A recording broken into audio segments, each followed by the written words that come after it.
I want to do the Twitter questions first, and then I'll open it up to chat. But thanks for the subs, guys. Speedies, thanks for the 15 months.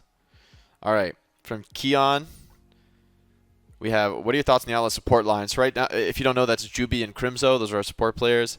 First, I'll talk about Crimzo. He's more than known quantity. I think Crimzo is like criminally underrated, even by me, to be honest. Like, to be full disclosure, I thought Crimzo was like, well, he didn't have the best season on the fuel. Like, I just didn't know, right? I hadn't like paid attention to him as a player.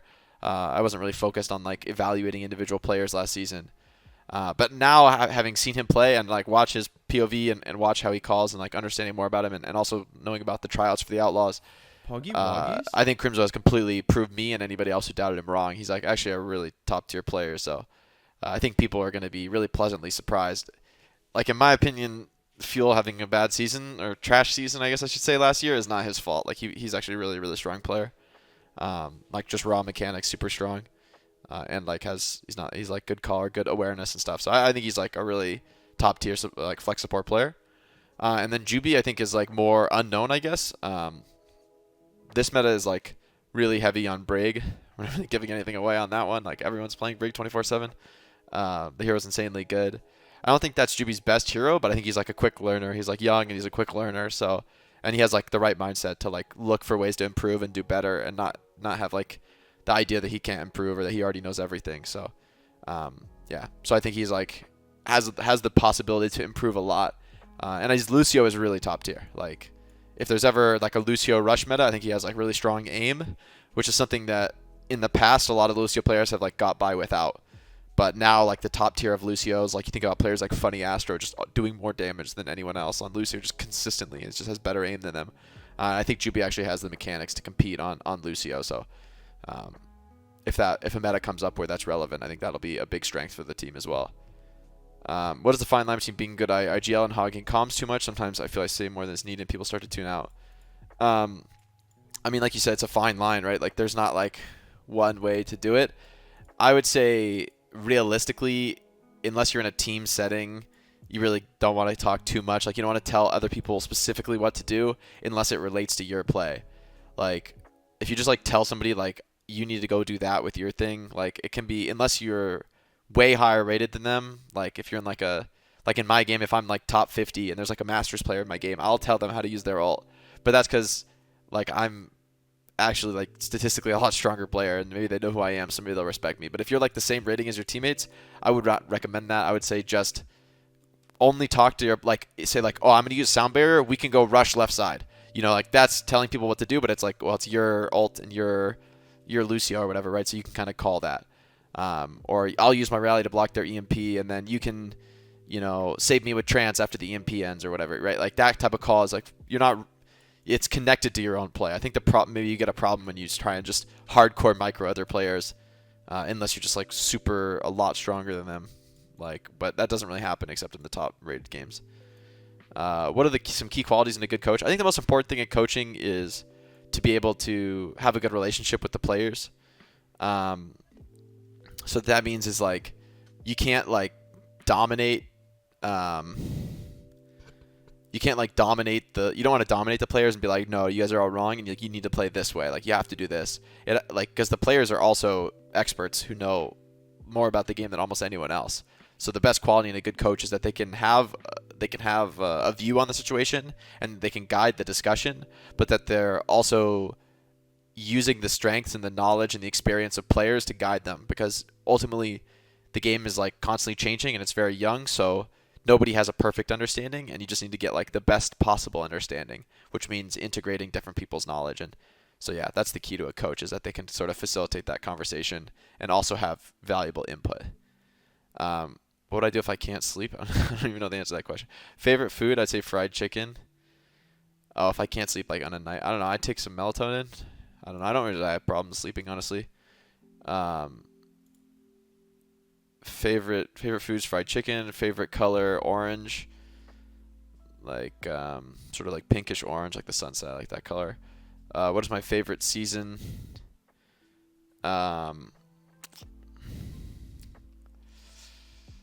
It depends where I am, right? Like I like summer and spring normally, but it depends where I am. Like some places summer might be the best if it's like a cold place, or winter, or actually fall is really nice if it's not like too cold of an area. So I think that it kind of depends on me where I'm at. When I was a kid, what I want to be when I grow up. I think when I was like a little kid, I wanted to be an astronaut, and then when I was a little bit older, I wanted to be like a businessman. Um, James Barrera, do you think he'll have an edge on the rest of the teams after a year of just watching and analyzing them? I don't think being a caster gives me an edge or anything. I think it's just that like I still play at a high level, which gives me an advantage to like help with coaching. I think I can be a higher impact coach than most people because I personally play the game at the highest level, or at least like somewhere in that level. Maybe I'm not like the best of the best anymore, realistically, but like my personal skill is still very high and like close to the pro level, or like somewhere in that zone. So I think that gives me an edge on coaching, and also I think I'm like a really strong at understanding the context of the game and reading the flow of the game and sort of deducing what's the best play from those variables. So I think I'll be able to like have a positive impact, making the team stronger. And I think the team, like the roster we have, is way stronger than previous years. So I think this new Outlaws could be really good. If you didn't go pro in Overwatch League, what other game or company would I play work with? I have no idea, honestly. I was getting a degree in economics, but I actually have no clue what I would have, like specifically where I would have worked. I love gaming and esports, so I think maybe I would have tried to work in the field, but yeah, I don't know. I didn't have a specific plan or like whatever. I just kind of was going for it with esports. Very busy guy. How do I manage my time to including fitness routines? I think for me, the big thing, getting consistent with fitness, because I had like gotten into fitness in the past and sort of done it, but not like super consistent like I am now. I'm not perfect, but I'm a lot more than before in my life. I think it comes from doing it in the morning. Like in the past, I always did it at night, which is more natural and comfortable for me. But I found if I did it, the only way I was consistent is if I did it in the morning. Like first thing, just get up and do it, and then it's done. And then it's like if I'm tired at the end of the day, I just go to bed. I don't worry about it. And it's harder to work out at night, especially like running outside and stuff. It's like, you don't want to do that at the middle of the night if it's super dark and whatever. So yeah, I think doing it in the morning, just like nailing the fitness routine at the start of the day, that's the key. And I have a like to-do list. I use to-do lists to like make sure I get stuff done. Aside from fitness, I don't put my fitness on a to-do list. I just do it. If I had to go to a different L team or back to casting, what should I pick? Right now, I'm really interested in this competition, and like being in the competitive scene again. So I think right now I would just say another L team. Like I'd rather. It's not like only the Outlaw. I mean, I like the Outlaws a lot, and I'm glad I'm back. But I think I am really interested in just the competitive side and giving a competitive edge, and I think I could do that with any team in the league, really. Except my Korean's not really good enough to work, or I don't speak Chinese well enough at all. So if I couldn't work with a team. I couldn't be effective, I think, with a team that needs those language skills. Maybe someday my Korean will be good enough. That's my aspiration, that my Korean is good enough to work with Korean players without needing a translator. What made me come back and why now? Why did the Outlaws? So there's 3 questions here. What made me come back? It's like just kind of regaining the passion. It's getting kind of dark here, actually. Let me turn my light on. I'll be right back.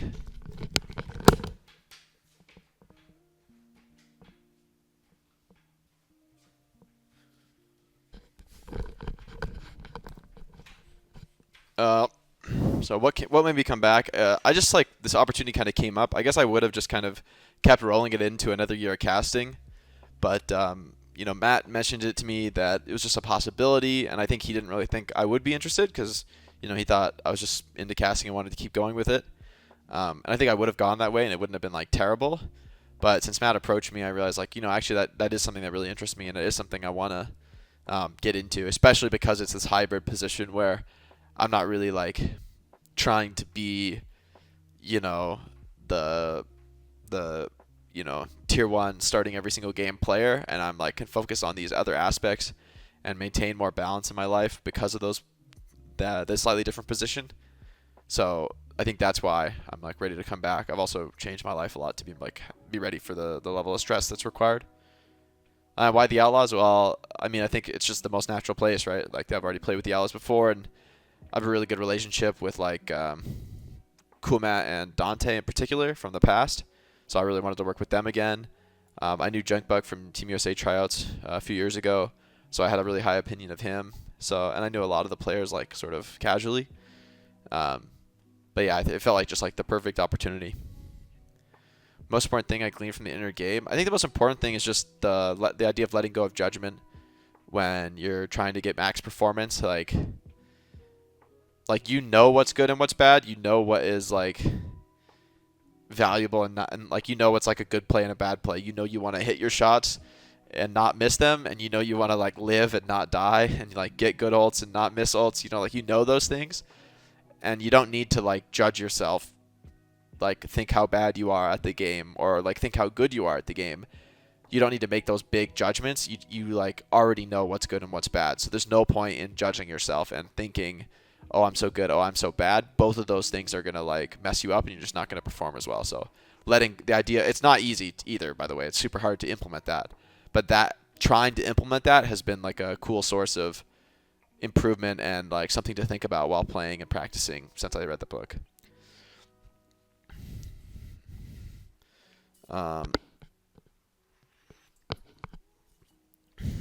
Since I have experience as a caster and a player, which path did I have the most fun?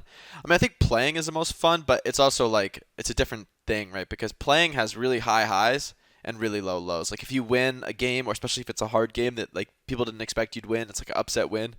That's like an incredible feeling, and there's nothing like that really in anything else I've ever done in life. There's nothing like that. Um, but casting is more like every day you can like go and you do a good job and you can be satisfied that you like had an entertaining cast and you like had some good moments casting, and it's a lot more like consistent. So like I'd say casting is like sort of this consistent experience of like you kind of know what you're gonna get, and I mean obviously you get lucky the game's like good and competitive, or it's a stomp which is like less fun for you, but it's still like relatively similar. But playing is like you win, it's amazing, you lose, you're super depressed. So yeah, like technically I'd say I'd have more fun playing, but that they're just very different experiences. Besides Owl, do I follow other esports and esports? Not any traditional sports. Not really. I mean, like maybe no. The answer is no. I don't watch traditional sports. Maybe I'll watch like the Super Bowl or something, but even then, maybe not. Usually not. Esports though, I follow a lot. I follow Dota 2 and Counter Strike. I would say yeah, and then I'm like a casual follower of like Valorant and StarCraft 2. And I'll just like randomly watch a lot of games. But Dota 2 and Counter Strike are the two games I'll like really watch a lot. I don't know the answer to this question. I can look it up in my stats next time I play Overwatch, but I don't think it's too important. What routines have helped me the most getting back into OWL? I think it's probably been the exercising, like the fitness stuff, and the like changing how I eat have probably been the biggest shifts for me. I don't journal. I use a to-do list. I mean that helps, but that's sort of smaller. I think it's just like those general lifestyle things that like make me healthier. Yeah. Was there anything you didn't enjoy about casting? I mean it's sometimes funny when it's like you only work a few hours in the week. That's like I don't know. It feels so weird when I have like 2 games in a row and they're just like super hard stomps, and I'm literally done with my week's work in 2 hours, and I'm like, okay, see you next week, I guess. Like so we had like a rehearsal the day before that was like an hour, and then we have like they have like the actual 2 matches, and it was like an hour and a half, and it's like okay, well I mean, but that's kind of weird. That's also weird because of like the quarantine thing. I think normally it'd be more fun because you'd be at the event and it wouldn't feel like you're just sort of on and off. What's my favorite meta? I don't know. I don't really have a favorite meta, honestly. What I like about the game is like figuring out new metas, sort of like figuring out the solution. Like, I mean, I like playing Genji a lot. Maybe Genji's like my favorite hero, so I guess that's technically my favorite meta is like playing Genji and Pharah. Those heroes are like probably my favorite. So any meta where you can play those heroes. So like not this meta. But I don't care that much. It's just like I guess I like playing those heroes, so that makes me like those metas. Players or teams look forward to playing against. I want to play against like any strong teams. I think we need to prove ourselves with this new roster and show that we can be a really top team with the new Outlaws. So I'm just looking forward to the season getting started. Honestly, playing anybody who's going to give us a challenge is like it's good. We need that. We need to push ourselves and improve. What point did I realize I want to compete now again? Sort of with talking to Matt and like realizing there was an opportunity to do it realistically. That kind of made me think about it more, and then I just kind of realized like, I think I actually am ready to do that. I think I am excited about it. So I don't know if there was like one moment of epiphany. It was more just like thinking about it over time and the opportunity being there. Increasing projectile speeds across the board. I mean, I think there's just like I can see this. The point of this question is basically that like hit scan is super consistent and projectiles are just inherently inconsistent. So projectiles need to be kind of strong in order to be good. I don't know. I don't know about like this type of change, but maybe like probably projectile heroes need some sort of buff. But it's more like each one. I don't think you should just buff all projectile speed. I think that's like too ham-fisted. It should just be like, small buffs to the heroes that need it and that need it the most. Just sort of over time changing them. It doesn't have to be projectile speed only. Like you could make a hero stronger without necessarily changing projectile speed, and to make the game more balanced between hit scan and projectile DPS. Best season of Overwatch? I don't know, honestly. I don't know if to talk about ranked or Overwatch League. I don't know. Ever thought about going vegan? No, not really. I've thought about going vegetarian, but I don't think I'd ever go vegan. Yeah. Also, I like eating meat. I mean, tastes good. It's not really. I don't want to think about it more than that. How many hours a day do I play Overwatch?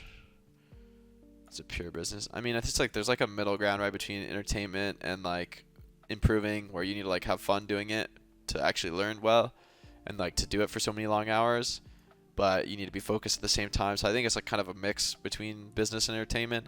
I don't know how many hours a day, honestly. I have no clue. I don't really keep track. I don't like regiment it or whatever, but I just try to play as much as I can within reason, without burning out, without like missing out on my important lifestyle habits like eating healthy and working out.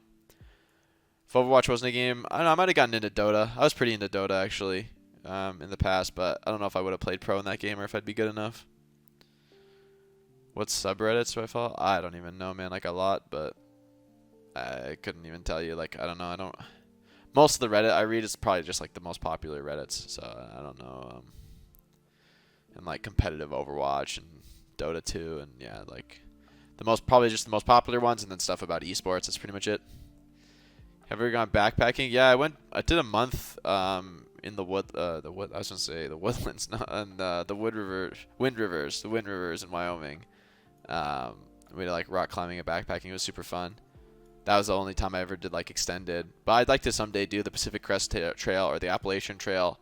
Do like a big extended trail hike. I think that'd be a lot of fun. So something I'm into, but I haven't done too much. Men screaming so much. I don't know. Hit me up, yo. Think I'll do one-on-one coaching. I'm kind of against it. The problem, guys, is I just would charge too high a price. Like I would charge you like $100 an hour for this shit, or else it's just like I don't really want to do it. Because honestly, I don't really want to do it. Like coaching somebody one-on-one who's like relatively low rated, like not a competitive player, basically, is I'm gonna just like say the same things every time, or maybe not always, but like probably I'm just gonna be illustrating basic concepts about the game, and I think it's just more useful to make videos explaining those basic concepts or learning those concepts from a high-level player who's doing a lot more things right. With the coaching videos, I think that's just like a more effective way to teach people. And like if I'm doing one-on-one, I don't know, like I just don't think I'm like I just don't care about it, no offense. So I would have to charge a shit ton of money, and like I don't know. Yeah, I mean, the thing is, I really don't want to do it. Like I'm making plenty of money. I don't really care about making more money. It's not really my priority in life. So like I don't really want to do things that I'm not passionate about.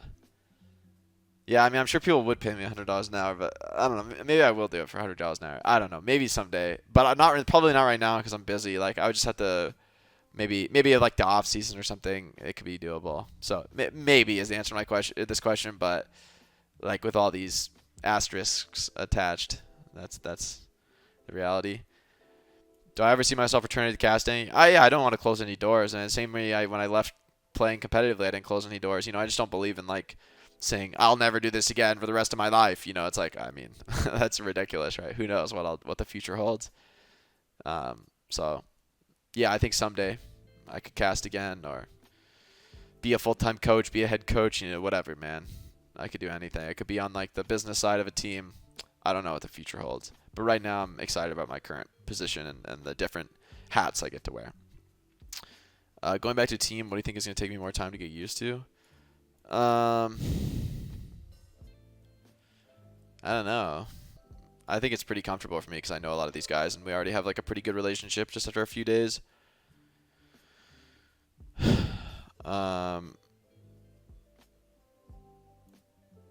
I had some free time, I schedule. No thanks, man. You can hit up my agents. I don't really do podcasts or whatever. I'm so fucking busy, man. I don't want to do stuff like a podcast or whatever. I only do it if I like was friends, like I did for Dogman, because I like Dogman. I want to like support him and what he's doing, but generally I don't want to do that stuff just because I feel like it's so important in life to say no. Like you want to seize on opportunities, but it's also really important to say no and like recognize when you're like at your bandwidth, and then just like no, like I can't like don't take on obligations that you aren't excited about and that like you're feeling overtasked.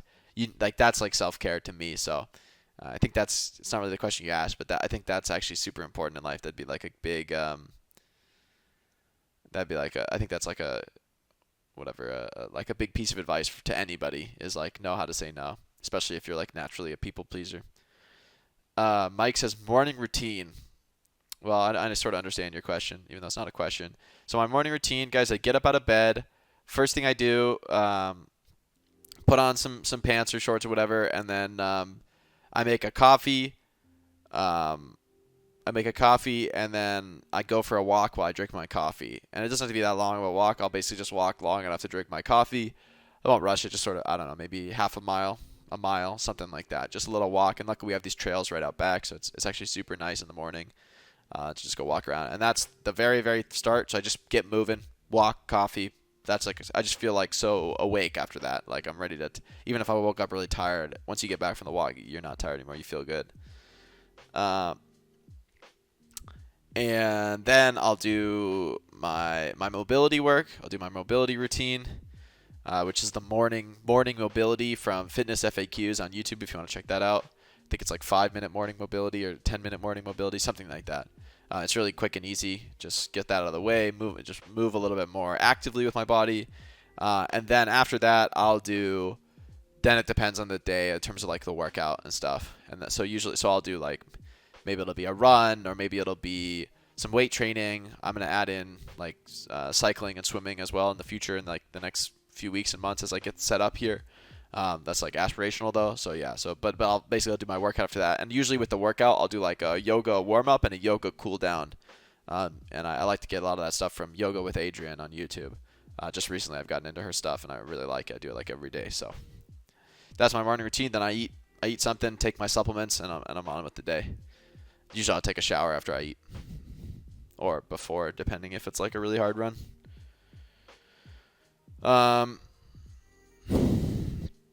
Like I said, this one I have no freaking clue what I would have done without esports. Probably would have like worked at some random company doing something or other. I think I'm a strong communicator, and my parents are in advertising. So actually, in hindsight, I think I probably would have gotten into advertising. Maybe working with my parents, or maybe working with like another company. I think I have like kind of a natural knack for understanding branding and communication. I already answered this question. Finding good players in solo queue matches. I mean, I don't know what you mean by good players. I think this is like a common. It depends what you want, right? If you want to build a team, like, if you want to build a team that's like not that high rated, like basically like below top 500, you want to make a team, then you should just like make friends and find like people who want to have fun. Because realistically, there's no like you don't even need to join a team. You could just like grind solo to like 4,400 or somewhere. You could grind solo to, let's say, top 500, and then you could think about like wanting to join a contenders team or a trials team more realistically to like kind of build your way up. But yeah, I mean, you should just compete for fun. If you want to compete for fun, go for it. But I would just say focus on finding friends or whatever. Like trying to make an actual competitive team, if you're below top 500, it is almost pointless. I asked Robbie to play with. I don't even know who this is. All right. Shameless plug for a nice stack with Robbie. Too bad I cannot stack since I'm in the high rank. You know, you can only duo. But you know, good luck, you two. Get together, play some duos. Life's better. Who do I believe will be the shining star of the Outlaws this year? I mean, that's like a big title, the shining star. I mean, I think Happy and Dante are both like super insane players, like really, really top caliber players in the Overwatch League. Like at what they do, they're like among the best, like in competition for the best. I also think, so I think they're going to be like natural players to watch. I think Crimzo is like criminally underrated, so I think Crimzo will be like somebody that maybe surprises people who doubted him in the past year. And then I think Piggy is actually super high skill, and like, you know, with time and like growing, like I think he could be also one of the best off tank players in the league. I think he's like mechanically on an incredibly high level. So yeah, if the team can continue to grow and mesh, I think there could be a lot of like really exciting players this year to make us a really top team. It's kind of necessary. You can't just have like one player trying to carry. That just doesn't work. Would I like to be able to watch your memories as a first-person movie? Feel the same way as you did back then? It's kind of interesting. I don't know though. I don't really like the idea of like living in the past or worrying about the past, you know, or the future either. I think both of those things are like not the most healthy. So I try to focus on the present. So I'd say no, actually. I think I'd rather not and just stay focused on what is right now. Like I know I've changed a lot, but it's not important to me that I was different. It's sort of important to me where I am now. But it's a good question. What motivates me to carry on if I lose a game? Usually I want to play even more if I lose a game because I'm like pissed. I want to win the next game, you know? I think it's just like that competitive drive to like be the best. Any DPS player in the Outlaws you'd love to do with? I like playing with anybody, man. Although DPS duo fucking sucks because it takes 9 years to get a queue. So maybe not. Do I think no? What I'm looking forward to most about next season of Overwatch League? I don't know. I don't have like a specific thing. Maybe if we get to go to Hawaii for some tournaments, that sounds freaking dope. Poggy Woggies? Oh crap! Thanks for the 5 gifted, Skelv. Thank you very much. Do I have any advice for being a team captain IGL? Poggy Woggies? I think probably the most important thing is like find the balance between focusing on your own play and like leading the team and not, but still like letting them play and like letting them, Poggy Woggies?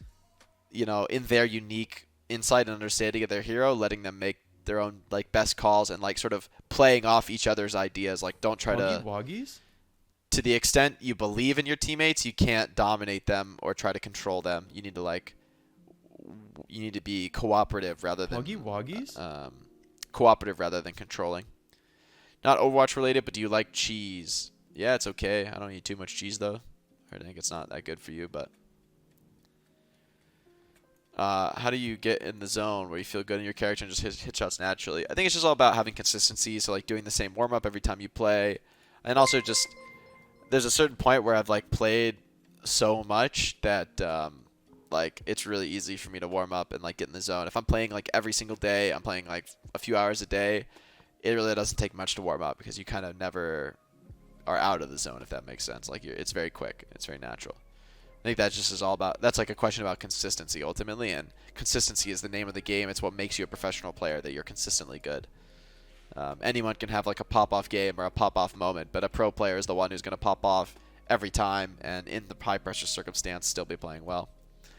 How do you make Genji a better hero but not busted? I don't know. Make some small buffs. Make the blade cheaper, or make the shurikens do more damage. I mean, you could buff any hero. You can buff any possible way. Like you could make the dash 1 second less cooldown, or reflect less cooldown, whatever. Like you can make any hero buffed, you know, anyway. I think Genji could probably use like some minor buffs. Like if you made the ult a little cheaper or something, he could sync up with the nano a little bit more consistently.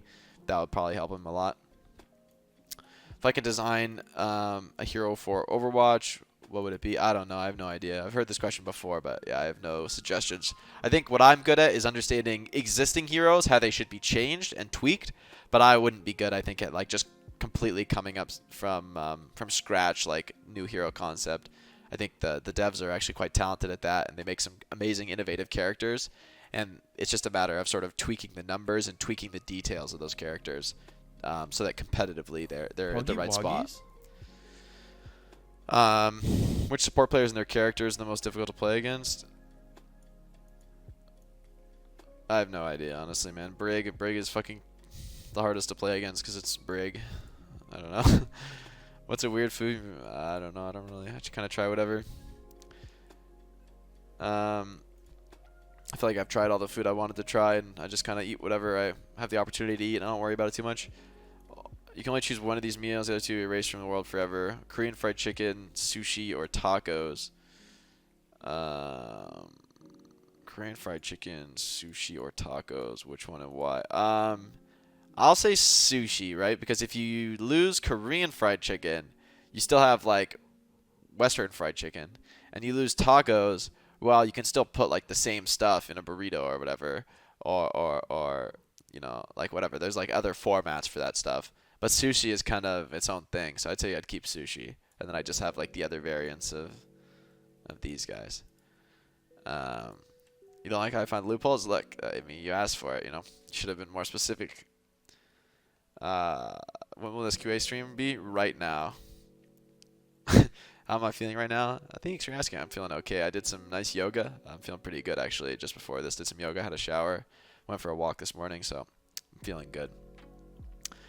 Would I rather have faces for feet or foot for face? Probably foot for face, right? Because if you have faces for feet, wouldn't it you just like can't walk or something? It just hurts too much to walk. So I mean, I guess you're blind if you have a foot for a face, but at least you can walk around. I don't know. I don't know. Maybe faces for feet. I could just like live in a mobility scooter or whatever. Yeah, these are both pretty rough. How was living with Brent? Brent, no cap. Brent's a nice guy. He's good to live with. Actually, he's conscientious and friendly. He's no issues as a roommate. He's a good guy. What do you think is more important is flex DPS, macro or micro understanding of the game? Poggy Woggies? Macro or micro understanding of the game? I mean, I don't think there's a division. I think like this type of idea that there's like macro and micro understanding is like a way to talk about the game, and it's a way to help explain concepts. But when it comes to like actually playing the game, these things are like there's no division between them. Like how the individual heroes like without the ult interact with the other hero with the ult. It's like, is that a micro or macro thing? Like, or how the comps interact is like a macro thing, but then each hero in the comp is like a micro thing. So these understandings like blend into each other. Like because you understand the micro details of how each character interacts in a certain map, and it's like, oh, Sombra, she can't fight high ground effectively here, but this comp can defend high ground really well. Like it's like because you understand that Sombra struggles, that you understand the bigger picture of the macro situation means that you can't contest high ground or whatever. Like so, I think these things are not really separable in the actual act of playing the game. So yeah, that's what I think about this. Like I don't think you can say like one of them is more important than the other, really. Will I getting my MVP skin? Probably never. What part of the trials? No, I didn't trial. Think you'll actually play a game? I don't know. I mean, I feel like I'll probably play at some point, but I might just play like a few maps at some point in the season. My goal is to play more than Chipset. If I can play two maps throughout the season, that's a dub. for the Philadelphia Fusion is gonna win APAC account. Favorite team branding in esports that isn't the Outlaws? Probably 100 Thieves. I think they have like one of the best brands in esports, and they're like I think like the way they're approaching the space is really intelligent, building a brand. You have to talk about how bad Ryan is nowadays. What I feel needs to change. I think it's just like across the board stuff. Like I also think there's like a fundamental problem with Ryan, that Ryan is like a relatively low skill hero, and I know that's like whatever, it's controversial. Like it's like the same thing as like compared to like Winston or something. Like Ryan doesn't have this like ultra high limit potential that like Primal has. It just doesn't. Like, I mean, the hero, like when you mirror match on Ryan, obviously it's like there's a lot of skill and like getting more value out of Fire Strike and not getting your team shattered and dropping big shatters and trading more efficiently. Like, those things matter. But when you match up the Ryan comp against the other main tanks, Ryan has no aiming component except like some very minor detailed min-maxing about making the hammer have longer range or whatever and hitting fire strikes. But that is like not actually what matters on Reinhardt. 99% of the time that only matters in these like ultra niche situations. Whereas your Winston Primal is like every single time you get an ultimate, you could like solo kill two players if you're a fucking god, which like some players are so good at now. They just like are so consistent at it that, so the problem with heroes like Ryan is that they actually don't have that ultra high expressive skill cap. Like you can play them super well, but it's like it's like comparing like Brig to Zen or something. It's like, yeah, you could play Brig super well, and there's like better Brigs or worse Brigs, but like you can't hit headshots. So or like comparing like heroes like Widow and Tracer to Torb.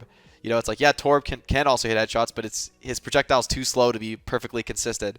And like this, if were like a Widow who never missed, you would just kill everything, right? Or a Tracer with perfect tracking, you kill everything. So the problem is I actually think that the rush comp, not only Rhine, but a lot of heroes in rush comp are similar in that sense. Like Moira is like that, and like even Reaper is a little bit like that. That just comparatively to the other heroes in the roster, they have slightly less skill scaling. So I think Rhine will probably need to be buffed over time to maintain competitiveness against the high mobility tanks, especially with a hero like Wrecking Ball, who's like another similar to Winston, ultra high skill hero with like an infinite number of ways to be played. Like Ryan is a lot more, you're a lot more locked into like one play style on Ryan basically.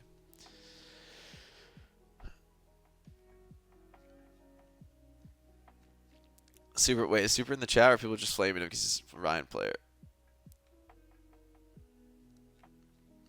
I mean, like I'm not saying like there are better Ryan players and worse Ryan players. It's just that the hero doesn't have like it really is like comparing like Widowmaker to Mei or something, where it's like, yeah, you could get better at Mei and there's like skill to be had on Mei, but like Widow has like the infinite scaling of like nobody hits all their shots on Widow, like headshots, like nobody, and like some aspect of the hero is like just has this incredible potential, and Ryan has I would say a lower theoretical skill cap potential than the other main tanks.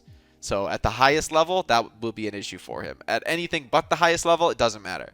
But at literally the professional level, that will be an issue for him in matching the play rate of the other main tanks. To have favorite age or month? I don't even understand this question. Favorite comp to play? Yeah, it's just four kind of. I just like playing like Genji and Pharah and Hanzo, Junkrat, Mei, Tor. I like playing projectile heroes. So if there's a comp with lots of projectile heroes that's strong, I'm happy. I think Goats would still be good. Yeah, actually. I mean, people think Double Shield was good, but Double Shield was like Double Shield came after. Double Shield came after they nerfed, or they did 2-2-2, right? So, I mean, we can't say. Sigma didn't exist, right, for Goats, and neither did Echo. Maybe you would have played Goats with Sigma or something. I don't know, honestly. Like, instead of Ryan or something. I actually don't know, man. You can't theorycraft about shit like this. It's just too complicated. Especially with Brig being so different now than she was before. I actually have no idea. I think regardless of whether like exactly the comp that made Goats would be that good, but like triple tank, there's no doubt in my mind that triple tank would be broken forever. Triple tank was the meta for like 90% of the history of the game. At least 3 tanks, like almost like the whole. That was like so common in the past, like almost always 3 tanks. So maybe you play a DPS and 2 supports, or who knows, right? What the tanks are, but I think triple tank would still dominate the game because. Yeah, it's good. And tanks also stack at like multiplicatively with each other because they have big hitboxes, which is their weakness, but they have damage mitigation abilities that are irrelevant to your hitbox size. Like the Sig shield Like the Diva Matrix protects you. It doesn't matter how big your hitbox is. So if you stack and the Zarya Bubble and the Rhine Shield, they all work the same way. It doesn't matter your hitbox if you're behind this defensive ability. So when you have more tanks that their quote unquote weakness is having a big hitbox, so they take lots of damage. But if they're all stacking their defensive utility, which makes hitboxes irrelevant, then that makes them more and more efficient. So I think triple tank would probably still be dominant. How do I talk without breathing? It's just about taking short, sharp breaths between sentences or between clauses when you have a moment. So you do like a quick inhale between and in any sort of natural pause of the sentence. You have a super fast inhale and then you keep going. Can you buff Drunkard to being playable? I don't know, man. Ask Jeff. I'm not gonna. I don't even. Let's just move on.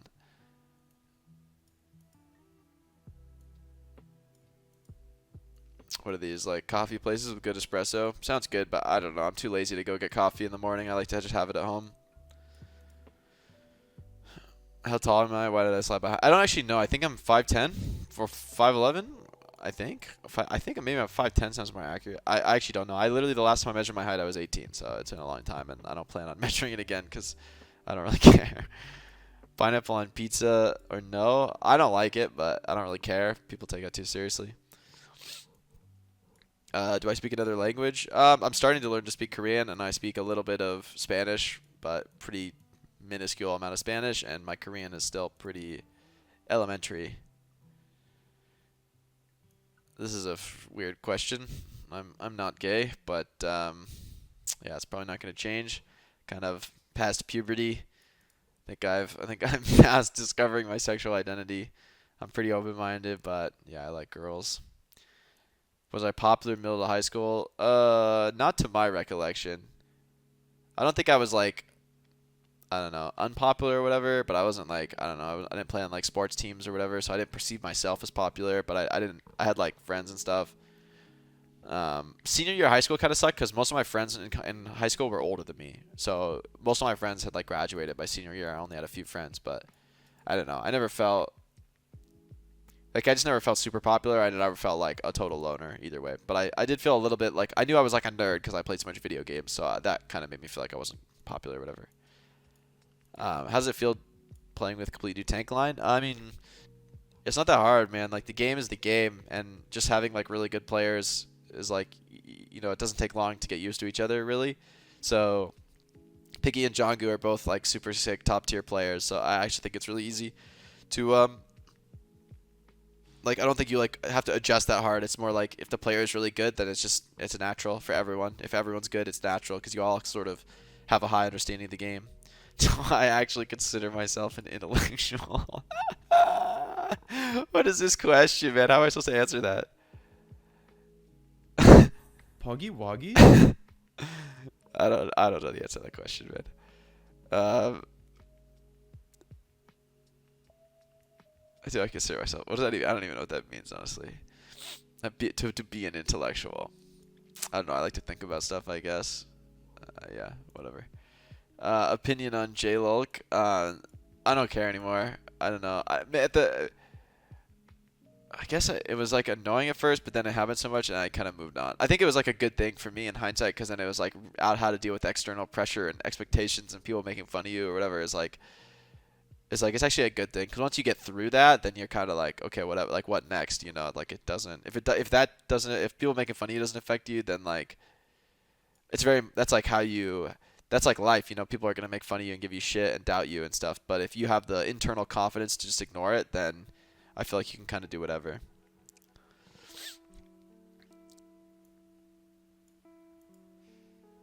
No. To answer to your question, Tom Jackson, no. You know what we would lose at this point? All the fucking new heroes, bro. You can't just fucking make the old heroes back what they were, and then all of these new heroes. It would just shit on the game. Like what? Like fucking McCree having sniper range with his left click and fucking doing 300 damage with the right click. I don't miss that. Ashe one-shotting people with Mercy Boost, that doesn't seem good to me. I mean, I don't know. Like, Sombra getting EMP off health packs and people literally just farming EMP in 10 seconds off mega packs. Actual trash. Like, there was a bunch of really stupid stuff in the game. and heroes were like bugged and stuff. So yeah, I think this is like a classic grass is always greener, back to the age idea, but I think it's kind of bullshit, in my opinion. I think player burnout, I mean, sort of, but it's more like everyone has to handle it in the sense of like it's like building good lifestyle habits to counter burnout. I don't think there's like a one size fits all. The league just has to do this because the hardest thing for this shit is the players buying in. It's actually not the league. The league has done a lot to support this stuff, but and teams do too. But the players need to have buy-in and realize that like taking care of their health and wellness matters to like make their career longer. And I think that's kind of on them because you can lead a horse to water, right? But you can't make them drink.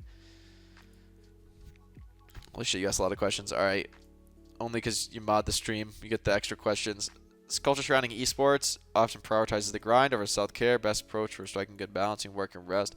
I mean, I think the key is just recognizing that working, like, the more you do any one thing, the less efficient it becomes. Like, if you practice the game for like 20 hours, like you're too tired. You're not even learning anymore. Like your brain can't process that shit, so it's just a waste of time.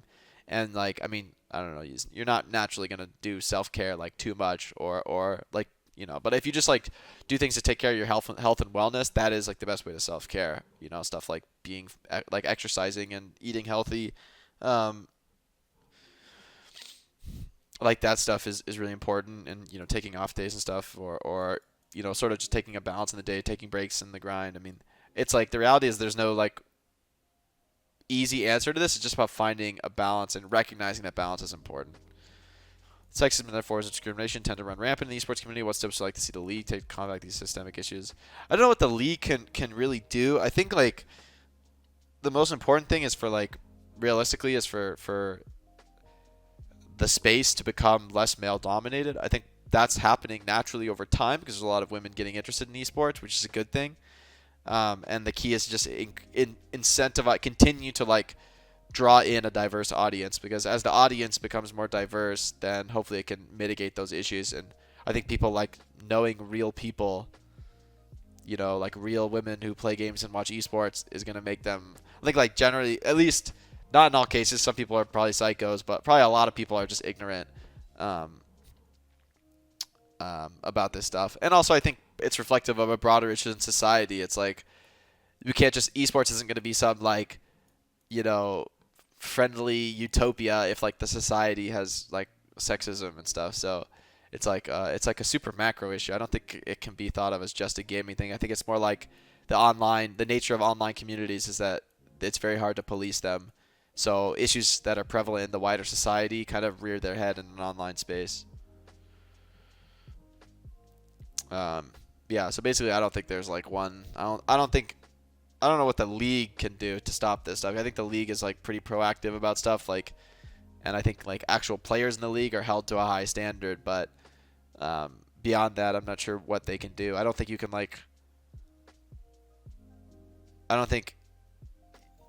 force change beyond making the effort to draw in like female fans and female engagement to the esports space so that it's more balanced. I think probably the number one issue is just that it's a male dominated space. Like, because like whatever, 95% of the fans are men or something like that. So I mean, once that number changes, or I don't even know what the number is, I'm just literally making that up, but once that becomes more, I know it's not close to 50-50 basically, and if it was more close, I think that would help a lot. What's a favorite kind of chocolate? I don't like chocolate, so whatever, chocolate chip cookies, man. um, Food, I talked about this earlier actually. I don't really know. I've tried like a lot of food. I tried like all the food I even know about, so I'm down to try new things, but I'm not too worried about it, honestly. Um, well, I'm doing it right now.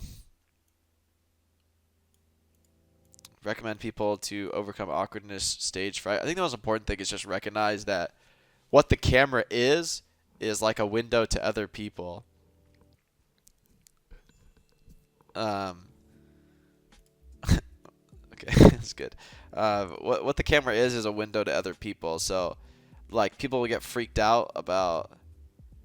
I mean, I don't know how much it even helps for people to hear this, because I don't have an issue with it. Like, I just know that like when I'm on camera, Woggies? I'm like showing myself to other people, and the reality of what other people want is to like see your authentic self. So if you have confidence in your authentic Woggies? self and you're like happy with who you are as a person, then you shouldn't really have the stage fright, because you're like just presenting yourself to other people. So I think maybe the most important thing is like building self-confidence regardless of the stage or whatever. And then when you are in a position where people see you, if you're confident in yourself, then that will show through, and it won't matter that there's people watching or whatever. So it's like building confidence without other people around, just the natural comfort with yourself and who you are, and being okay with showing that to other people. And then when you do show that to other people or do something that implicitly shows it to other people, then you won't be stressed out. Am I close to doing? Okay. I think I'm scared to click more replies if it's like curse words or something. I don't know. We'll see. I'll do it. YOLO. Heroes I think I'm best at. Just projectile heroes. So like I was thinking my best heroes are like Pharah, Hanzo, Junkrat, Genji, Torb, Mei. I'm probably forgetting something, but yeah, like just like the raw like projectile heroes. Like I think I'm really good at all the raw projectile heroes, and I'm like okay at flankers, and I'm okay at, actually I think I'm pretty good at Doomfist too, but it's kind of a projectile hero, kind of doubt not. But yeah, so like I'm like okay at the hit scan heroes and tracking heroes and flankers, but and like competitive on them. But I think I'm actually good at the like competitively good at just the pure projectiles. Um, what's gonna happen to my jersey number? I guess we're just gonna. I'm retired. I think I'm just gonna have the same jersey number. I don't really care too much, but I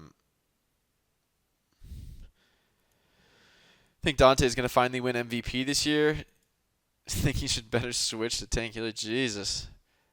I mean, I don't know. Dante owns, man. I don't know. MVP is a fucking popularity contest, though. It's not like express. It doesn't matter. I mean, I think MVP doesn't matter. So I mean, that's a controversial take, but I just think it's kind of dumb. Like the game is so incredibly team based. I just think like the MVP is like the like a player on a top team whose team plays a strategy that maximizes them. You know, like so it's like if you're Jonak and like Jonak's, don't get me wrong, Jonak's incredible and he's like one of the best Zen players in the world. But the fact that the Huggy team Wuggies? like stacks on him and like has like a whole strategy. Thanks for the gifted, Stan. Thanks for the 5 gifteds. Puggy Wuggies? The fact that the team like stacks on him gives him more value, and like Fleta gets a lot of resources because the team has a ton of confidence in him, and he plays like a carry role DPS usually. Puggy Wuggies? So he gets like big value, and the team is super good. So it's like it's more like the reason you're MVP is because of those things together. I mean, having incredible skill is like a prerequisite. So I think Puggy Dante Wuggies? could easily be MVP, but Dante also plays roles that aren't going to get resources dumped on them typically, right? I mean, I guess that's different. He's pretty good at Echo Puggy too. Wuggies? But like if Dante's playing Tracer and Sombra, those are not like flat. I mean, they are semi-flashy heroes if you know what you're watching, but those are not heroes that are like cleaning up the fight and clutching typically. Those are heroes that are like starting the fight or like getting a quick pick off that just resets the enemy team, like a pulse bomb or whatever at the start of the fight. That's huge. But it's like, I don't know. I feel like the players that get MVP, it's like the Widow at the back who kills everybody, or Jonak, the last man standing, is getting mercy pocketed, just kills 3 or whatever. And it's like, you just can't get MVP if you're not playing that role. Like, no main tank is ever going to be MVP. No main support is ever going to be MVP. So that just makes me not take it seriously, basically. How's my brain so big? I don't know. Thank my parents, I guess. Favorite K-drama? I don't know, honestly. I watch a lot. I don't really know. I liked a lot of them. I liked Itaewon Class because it was so different than the others, and it was like very. It kind of like broke a lot of barriers and kind of approached ideas from different. It had like more of like a tradition breaking perspective, I feel, than most of the K-dramas I've seen that are a little bit more formulaic. All right, this is a weird question. I guess also thanks mom and dad. Not OW related. Have you ever considered learning a musical instrument? Sorta, not really though. I think I've just always put that type of energy into gaming, into Overwatch. So I think realistically, I just don't want to. I understand how massive a time commitment it is to do something well, and so I probably will never learn a musical instrument. Can I be your little pog champ? What does that even mean, man? These questions down at the bottom are getting weird. What gave the interest? I kind of already answered this. I don't know what the future holds, but it's mostly just feeling like I'm ready to compete again. How did you get into yoga? What do you recommend beginners do? I got into yoga years ago actually from like family, friends, people being into it in general. So I sort of just tried it out for myself and did some classes. And then in college, I took yoga classes and like went to like the twice a week sessions or whatever. Um, and then sort of since then I've been having my own personal practice. I just do on my own. But really recently I found yoga with Adrian. Um, and she's amazing. She's really, really great, especially for beginners, but for anybody, I enjoy it a lot too. And she's great. She has like a video for every possible thing you could want to achieve with your yoga, or like different practices and different lengths and different focus and different difficulty and just anything, man. Like she actually dominates. That channel is amazing. Some of the best yoga content I've ever seen. So I would say check out Yoga with Adrian and just, go down that rabbit hole. Why? I don't understand this question. What does this mean? Do you guys know what this means? Sigma? I don't play Sigma. It's a picture of me. Alpha, beta. I know what like alpha means, but I don't know what sigma means. It's some weird thing. Whatever. Trans rights are human rights. Yeah, sure, man. Trans rights are human rights. I got no problem with it. It's a new form of alpha male that's called a sigma male. Males outside of the social hierarchy. Jesus, man. I don't know, man. I mean, I'm down with that. Fuck the social hierarchy.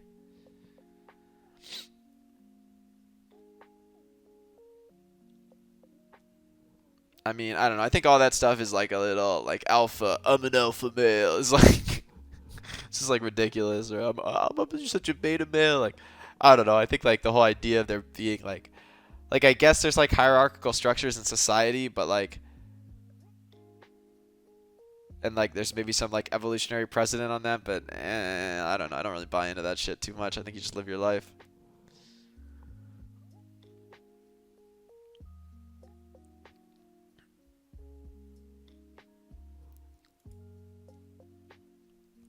What targets should I prioritize? This is just a ridiculous question. I don't know what the answer to that question. Watch my YouTube videos, man. I mean, generally speaking, you want to kill supports, and that's like typically good, but that's super general, and sometimes it's not true. Yeah, it depends a lot. But yeah, typically I'd say supports are like the most valuable kills. Um, but yeah, it's super, super, super, super, super situational. Do I like papaya? Yeah, down with some papaya. How do I feel about official OWL and team accounts posting conversational and nonsensical tweets between actual news and team-related things? I don't know, man. Social media manager is a tough job. Like, what would I post about on Twitter if I had to post like a few times a day? I don't fucking know. So, they gotta like hit the trends and keep people engaging and whatever. So, I mean, whatever, dog. Do their thing. Like, I don't care. It doesn't piss me off. Who cares? Why do I smurf? I don't really know. I don't really have a clear answer for this. Like, it's kind of fun to just like play on different accounts and like like if you once you grind your main account to like top 10 or whatever, you just want to like chill and like you want to like camp top 10 because the games are super hard when you're at that rating. Like for me, the difference between playing games when I'm like 4,400 and when I'm 4,600 is actually a huge difference. Like when you're at 4,400, I just need to play well. Like I need to play well for my personal standard and have like a good game, and then I can have a chance to win. But if I'm 4,600, man, I need to be like hard calming. I need to be playing like my best heroes. You need to be so freaking try hard, and that's like exhausting. Like I can't do that all day, man. So that's why I smurf. Personal tips how not to be shit, YouTube channel. And the last question, it could not be avoided. Show feet. Well, that's a good one to end the AMA on. Now I'll turn it over to chat. Does anyone in chat have some questions for me? I'll probably answer for like 10 minutes and then end the stream. Did I learn a new skill to begin casting? Is there training or exercise to do before casting a match? No, I mean, I think for me, Woggies? I was actually lucky because I did debate in high school, so I like had good like speaking skills and presenting skills and stuff. So it was actually pretty easy to pick up something like casting because I know a lot about the game. I can speak clearly and quickly, and yeah, the rest is that's actually pretty much it. And then there's just some like details to fill in there on casting skills. Is it possible to utilize your Amazon Prime membership to subscribe to my Twitch channel? Oh, thank you for asking, Smarty Pants. Absolutely possible. Hit me with the Twitch Prime just to be sure that it works. Yeah, there might be some sort of bug there, so you should sub to me with Twitch Prime. Um, Thanks for all the subs, guys, throughout this. I haven't been reading Huggy those sub Wuggies? notifications because I'm just going hard answering questions. I'll move this over so you guys can read chat too. Jesus Christ. How many people with foot fetish are on the internet? I feel like, is that common? Like, sorry for making fun of you, I guess, whatever floats your boat, but I'm not participating in that. Thoughts on Calvin? Yeah, Calvin's a god, man.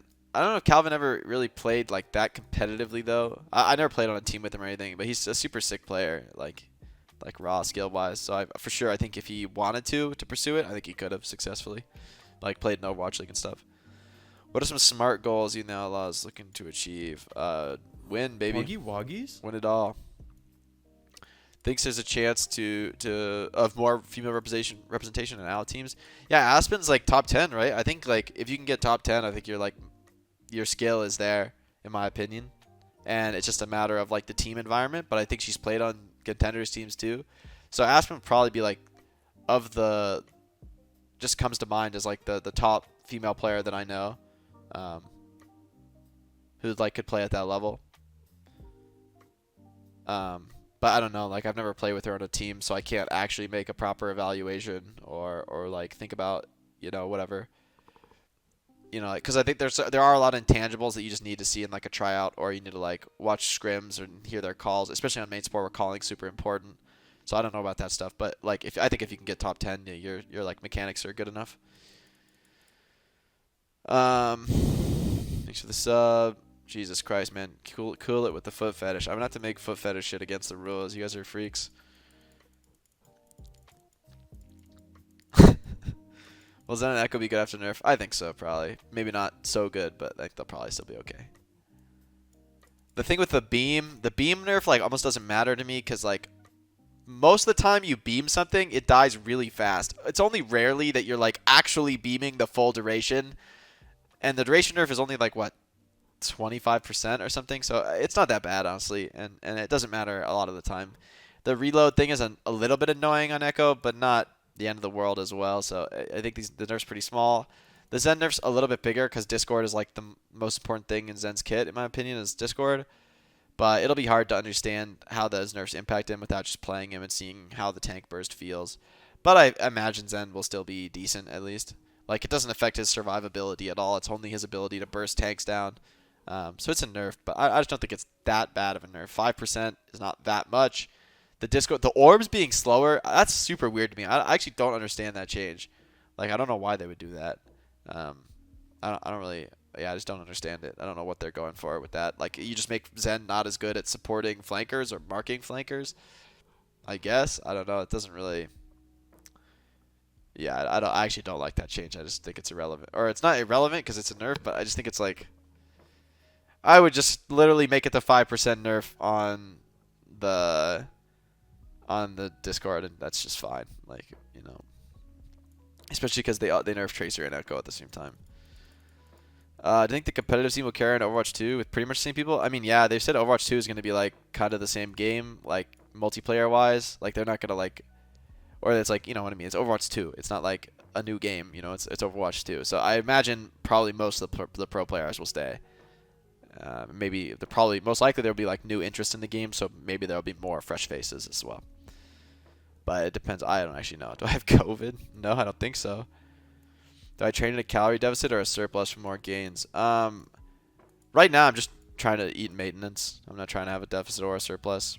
I'm just trying to like get fit, build muscle, lose fat, but not like significantly either way. I'm not trying to like I'm happy with my weight constant, and I just want to like build fitness. Right now I'm really focused on cardio, so it's not really I don't really think about my weight right now.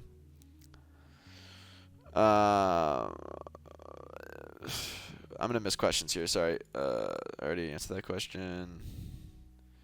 Sombra's good. She's quite good. Thoughts on Whataburger? I had it like one time. I didn't really like it, but I don't really eat fast food. So, and when I do get fast food, I like to get like chicken sandwiches from wherever I go.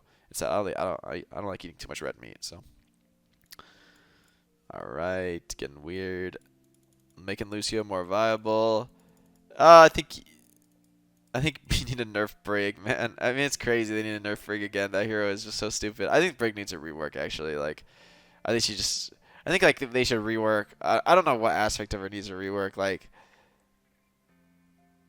the hero is just so stupid. Actually, I'm sorry, but I know people love Brig or whatever, but the hero's actually terrible design. Like, it's sort of too good at everything. Like, there's no real weakness to Brig except that you don't do ranged damage.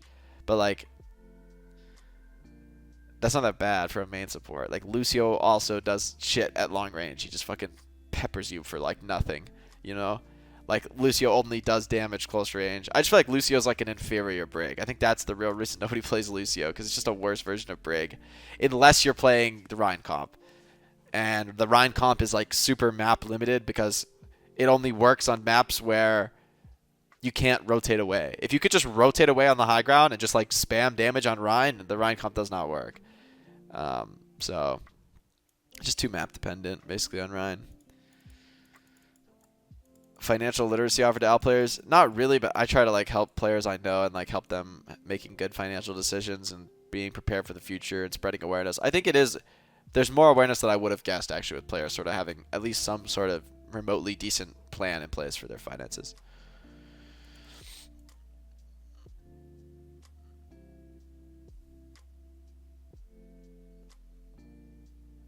Prediction for the season? I have no idea, man. I think it's anybody's game. I think it's gonna be very competitive. A lot of changes on a lot of teams. Wireless headset for rank? I mean, I don't know. Get what you like, man.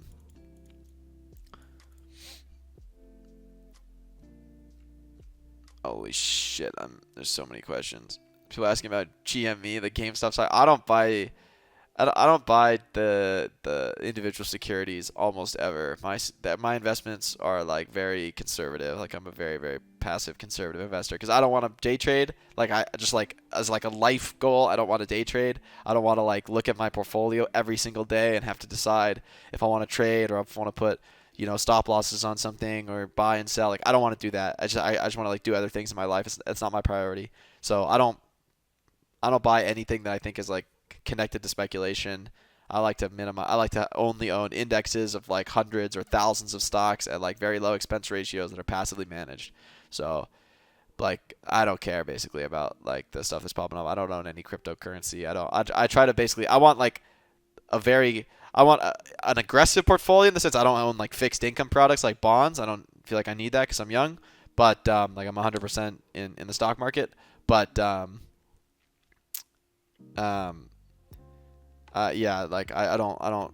If I think there's like speculation going on, I just don't want to be involved. Basically, like, good for people making a lot of money or whatever. But if I don't, my simple rule for investing is if I don't understand it, I don't want to invest in it. Like, if I don't understand what I'm buying, I don't buy it for an investment product.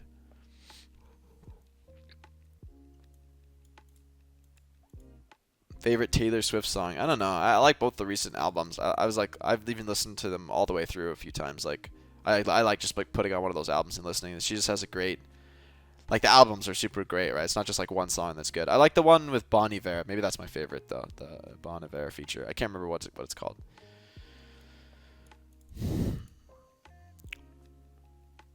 Hate Brig, noted. Thoughts on Mara? I mean, I also hate Mara, but yeah, I think both those heroes have bad designs actually. Like, I don't know. Brig's problem is difficult to solve. I think you might just need to nerf Rally again.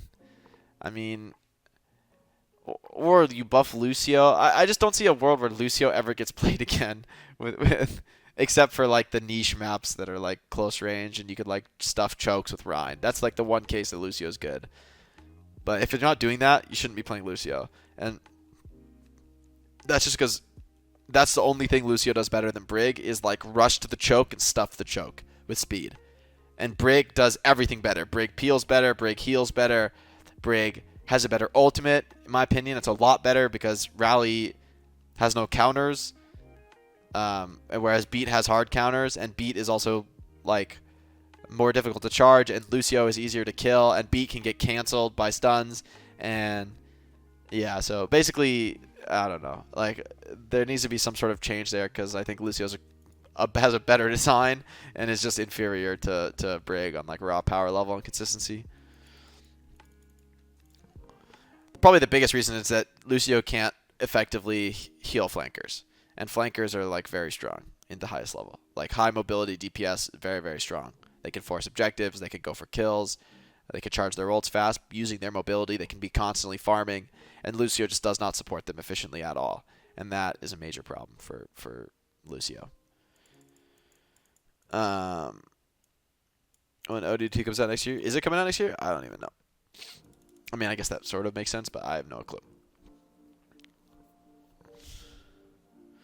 I thought Overwatch 2 is going to be like an extension of Overwatch 1. I actually don't know. I thought they announced some shit like that. Like, I don't know. I actually have no fucking clue how this shit's going to work. Like, I have no inside info, so I don't know, man. I feel like they're not going to split the player base, though. I think they'll probably have some way to, like, keep playing multiplayer or whatever.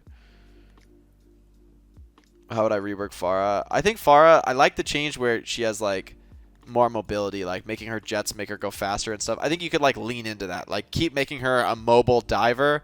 Maybe you could nerf her spam potential, and then like in order to buff her as like a mobile diver, you could make like add fall off damage to the rockets, and yeah, like maybe you add fall off damage so you can't do this like infinite range spam strategy that's kind of cancer, and instead you make her like a highly mobile hero so she could be more of a diving hero, like jumping in on the enemy, and then I think then she wouldn't have such a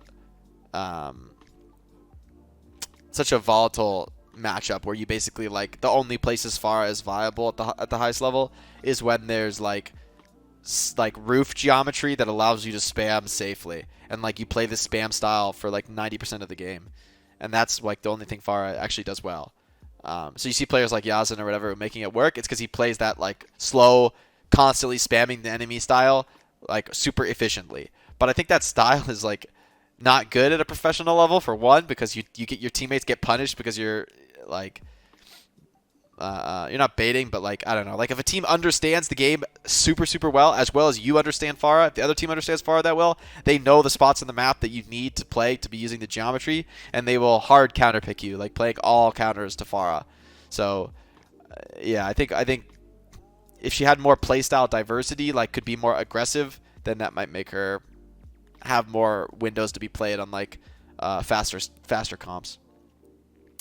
I don't have a 3080 or 3090. I think I have like a 2090 in my PC. This PC has a 2080. It's good enough, man. I don't care. Maybe I'll upgrade if it's not impossible to find one eventually. Are you so bad as Overwatch? I don't know. You haven't watched enough of my YouTube videos probably.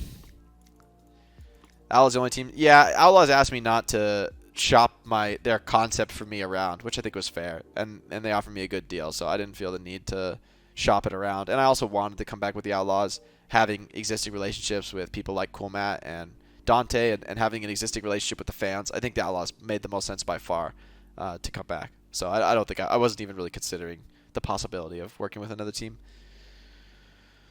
What was I like at school? I don't know. I was kind of a nerd, played a lot of video games, talked a lot in class, I guess. That was probably my identifying feature to most people. I talk too much. Still do. Most players that stream don't seem to live in luxury at all. Playing boy bedrooms, not like a tech cave or something. Seems like they have their shit together. I mean, I think players are just too lazy to decorate their room and buy stuff. But I mean, it's good. You shouldn't waste your money on random shit. Like, yeah, I don't know. I mean, people have blind abilities to the mouse buttons. I would recommend against using too much stuff on your mouse buttons, because you really want your mouse hand to be aiming. Like your left hand is not doing that much. Like pressing movement keys is really easy, and like aiming is hard. I mean, pressing the right movement keys, like obviously movement is actually a really high skill activity, but like it's not because it's hard to press A and D. Like I think your left hand or whatever, as if you're left hand, whatever your right hand. So like your keyboard hand generally is not working as hard. Like your aiming hand is like always doing something, especially if you play an aim hero. So maybe if you play like, I don't know, heroes that don't aim, then the mouse button could work better, but I just don't like it. I used to use mouse button reload, and then I switched back, and I realized it was better not to use it. But like whatever. I mean, if it works for you, who cares? But that's just my take on it.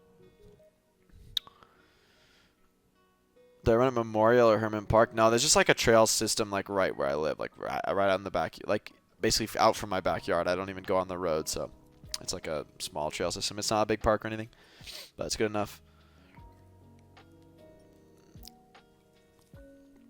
How do you make Doom work? If people are playing Hog, Kree, Brig, and like Trace or whatever, you just don't play. Don't play Doom. I mean, this is the problem with Overwatch. If you like, one tricking is just inherently bad, man. Like, it works for a time, you know? Like, sometimes the hero is super strong and popular, and then just both teams play it all the time. And if you're a one trick, you like reap the rewards because you've practiced the hero more than anyone else and you know all the details about it. But then the meta switches and your hero turns to shit. Like, I think I've made fun of like the sim players for this shit because it's like when everyone was playing double shield, sim was sick and they're getting like top 10. But like, I'm curious. Like, let's go. We can go see right now. What's I'm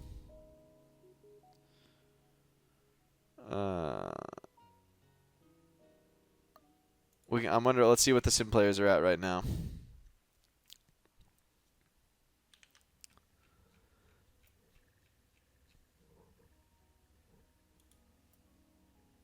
But like, cause like right now, I think sim is pretty bad in the current meta with people playing these like highly mobile tanks. I think sim is pretty bad, and let's see if that is borne out.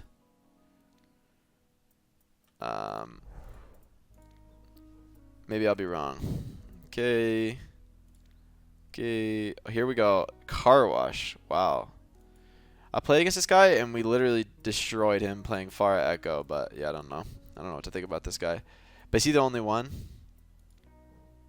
No, they're doing it. But like 4,400. I mean, this is like good, right? Like this is a pretty high rating. But like, yeah, I mean, this is higher than I would have guessed, honestly.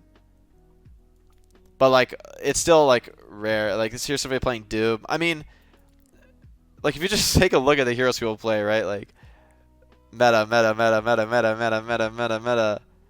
I guess Want is this is not like super hardcore meta, but I think he plays like almost exclusively McCree. So that's I think he like these heroes are probably like 10% or whatever. I think he plays only McCree really. So like all these meta picks, oh meta picks, meta picks, off meta picks.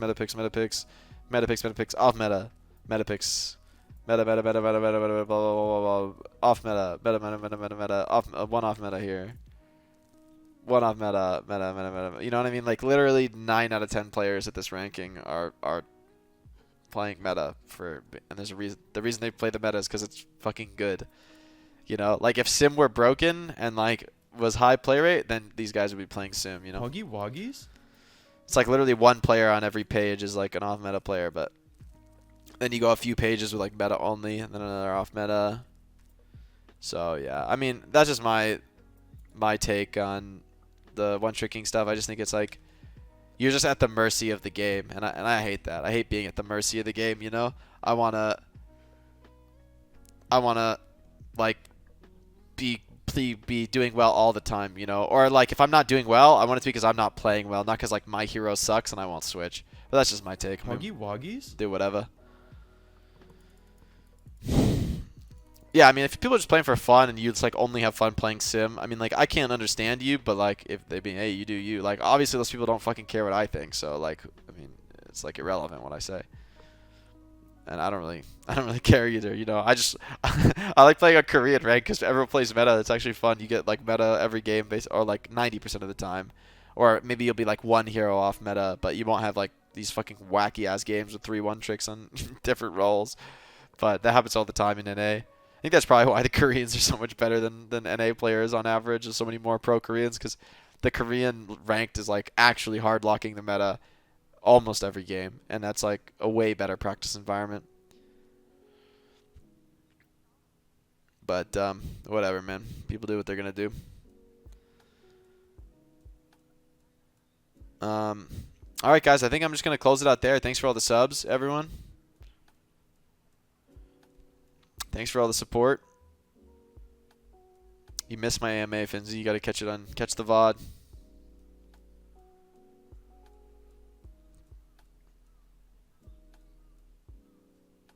All right. Thanks for tuning in, everybody. I'm going to go. We're going to leave and start scrims in like an hour. Or we're going to leave in like an hour and then start scrims after a couple hours after that. Woo! Scrim until 3 a.m., baby. Let's go. Playing on Korean time. Let's get it. All right. Epic, epic. Yeet. All right. I'm going to go do that. Everybody have a good time. Thanks for tuning in. Thanks for watching. Check out the YouTube video. Check out the YouTube channel. Join our Discord. Lots of cool, nice people. It's very nice. We're a friendly internet community. We're not a wild and crazy internet community. We keep it nice and friendly on the Discord. But yeah, so follow me on socials, follow me on YouTube, or sub to me, whatever the fuck. I'm tired. All right. See you next time, everybody. I'm gonna